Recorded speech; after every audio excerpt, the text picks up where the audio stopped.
السلام علیکم ناظرین، ہمارے یوٹیوب چینل اسلامک باتیں، اس پر آپ کا بہت بہت استقبال ہے۔ مبارک مہینہ، برکتوں والا مہینہ چل رہا ہے۔ اللہ کی برکتیں ہمارے اوپر سایہ فگن ہیں اور ہم کو متوجہ کر رہی ہے کہ ہم اللہ کی طرف لوٹ آئیں اور اپنے اعمال کو درست کر لے، رجوع اللہ کر لے اور زیادہ سے زیادہ اللہ تبارک و تعالیٰ کی نعمتوں کا فائدہ اٹھا لے اور زیادہ سے زیادہ ثواب حاصل کر لے، کیونکہ اللہ کے یہاں تو کوئی کمی نہیں ہے اور اللہ نے تو اس مہینے میں اپنی رحمتوں اور برکتوں کے خزانوں کو کھول دیا ہے۔ اور کیا ہی خوب کہا ہے شاعر نے، تو ہی نادا تھا چند کلیوں پر قناعت کر گیا، ورنہ گلشن میں علاج تنگی داماں بھی تھا۔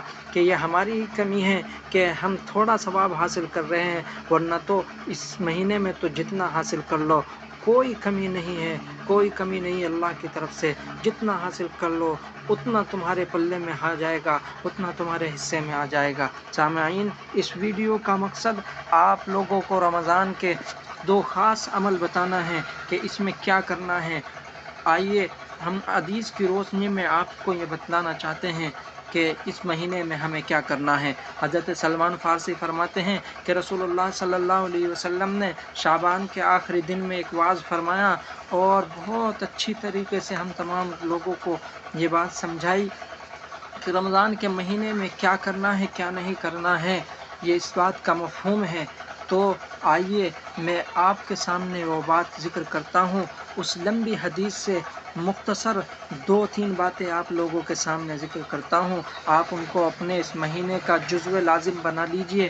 فرمایا رسول اللہ صلی اللہ علیہ وسلم نے، من فطر فیہ صائما کان لہ مغفرۃ لذنوبہ وعتق رقبتہ من النار، جو شخص اس مہینے میں کسی روزے دار کو افطار کرائے گا تو اس کے لیے اس کے گناہوں کی مغفرت ہو جائے گی، یہ اس کے لیے گناہوں کے مغفرت کا سبب بن جائے گا اور جہنم سے آزادی کا سبب بن جائے گا، اور اس کے لیے اس افطار کرنے والے کے ثواب کے برابر ثواب ہوگا اور اس کے ثواب سے کوئی کمی نہیں ہوگی۔ یہ اللہ کا فضل ہے کہ کتنا بڑا انعام اللہ کی طرف سے اس بندے پر ہو رہا ہے۔ اس لیے ہمیں چاہیے کہ زیادہ سے زیادہ اپنے متعلقین کو، رشتہ داروں کو، مسافروں کو افطار کرائیں۔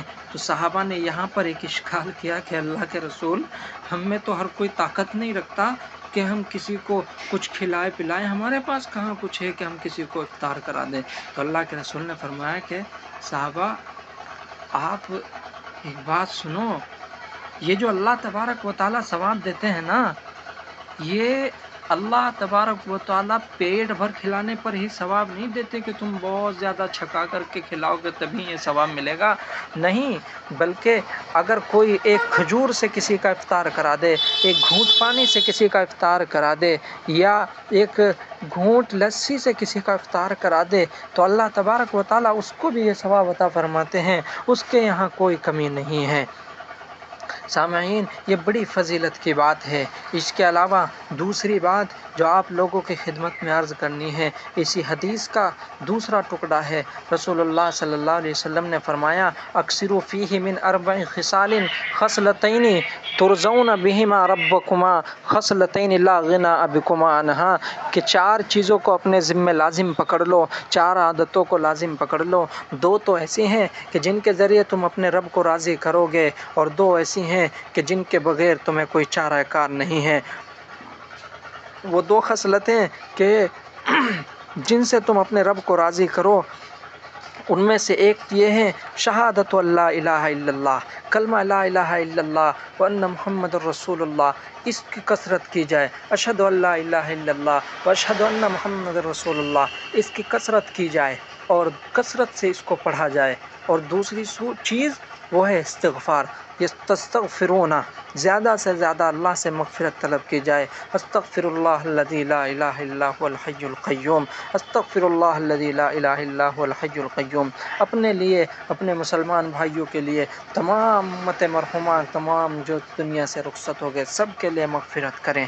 یہ 2 چیزوں تو یہ ہیں، اور 2 چیزیں اما الخصلتان لا غنی بکما عنہا فتسألون اللہ الجنہ وتعوذون بہ من النار، کہ دو خصلتیں وہ جو دوسری ہیں جن کے بغیر تمہیں کوئی چارہ کار نہیں، وہ یہ ہیں کہ تم اللہ سے جنت کو طلب کرو اور جہنم سے اللہ کی پناہ چاہو۔ دعا اس طرح سے کر لو، عربی میں اگر کرنا چاہے اللہم انی اسألک الجنہ واعوذ بک من النار، یا اردو میں پڑھیں اے اللہ میں تجھ سے جنت کی طلب کرتا ہوں اور جہنم سے پناہ چاہتا ہوں۔ ان عمل کو اپنا رمضان کا معمول بنا لیجئے اور زیادہ سے زیادہ اس پر عمل پیرا ہو جائیے، اور اپنے تبلیغ کی نیت سے اور اخلاص کے ذریعے، اخلاص کے ساتھ اپنے تمام متعلقین تک اس ویڈیو کو، آڈیو کو شیئر کیجئے تاکہ وہ بھی عمل پیرا ہو جائے اور زیادہ سے زیادہ وہ عمل کریں۔ اللہ عمل کی توفیق مرحمت فرمائے، آمین۔ صلی اللہ تعالی علی النبی الکریم۔ السلام علیکم ورحمۃ اللہ وبرکاتہ۔